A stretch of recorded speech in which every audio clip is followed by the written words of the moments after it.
Hey everybody, Jarvis back, and today I'm doing a book review on The Boy Who Dared by Susan Campbell Bartoletti, a Newbery Honor book author. This novel is based on the true story of a Hitler Youth. This book is about a boy who was 17 years old named Helmuth Huebner, and he was a boy in Nazi Germany. He did not believe what the Nazis preached. He was part of the Hitler Youth. He did not like it though. He had his own opinions, and I think they were very good opinions because they went against the ideology of the Nazis. And he went out of his way to make leaflets criticizing the Nazis and trying to give knowledge to all the other citizens that Hitler was not a good man and the Nazis was not a good thing to follow. All in all, something did happen to him because he did that. And he's now remembered as a hero and for what he's done for the world. And he is remembered now. So I'm going to read just a part of the book that may be interesting. And and you guys can listen. Helmut blocks out the sound of Hugo's praise. He doesn't feel like a leader, a man to watch. He squirms inside as he stares at the words. God has blessed our fatherland by giving us Adolf Hitler? Is Gerhard right? Does it make an idol out of Hitler? Does it mock God? Every day it seems the Nazis hang more portraits of Adolf Hitler. Town squares and buildings are renamed after him.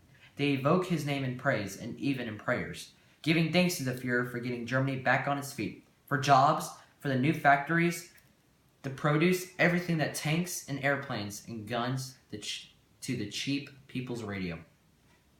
Helmut knows he's supposed to support his country and its leaders, and yet the Nazis feel dark and threatening too. Every day, it seems the Nazis pass more laws against the Jews. Helmut sees terrible signs that read, Jewish swine, and Jews out, Jews die. In school, Helmut must pass tests that show he understands the differences between the inferior races such as the Jews and the superior Aryan race. How does such meanness and hate build a better Germany? Helmut sits at the table, tapping his pencil impatiently as he wrestles with his feelings.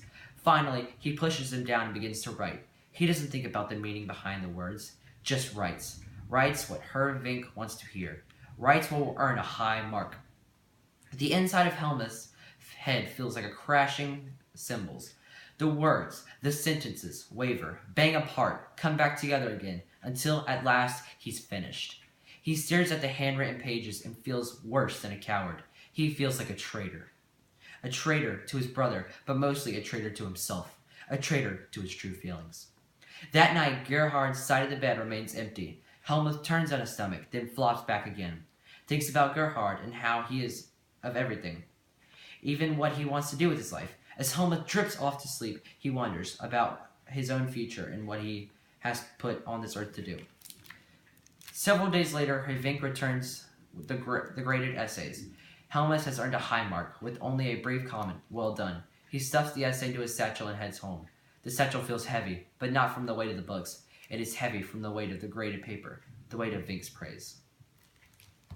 As you can see, he did not like what the Nazis preached, and he did everything he could to not preach that, but he had to do what he did to survive. But that all ends up, he doesn't like to do that. If I had to rate this book, I would give it a 10 out of 10. It was an amazing book, and it did teach me a lot more about the Hitler Youth, and it taught me a lot more about Helmut Huebner. I hope you guys can read this, and I hope you guys have a great day. Peace.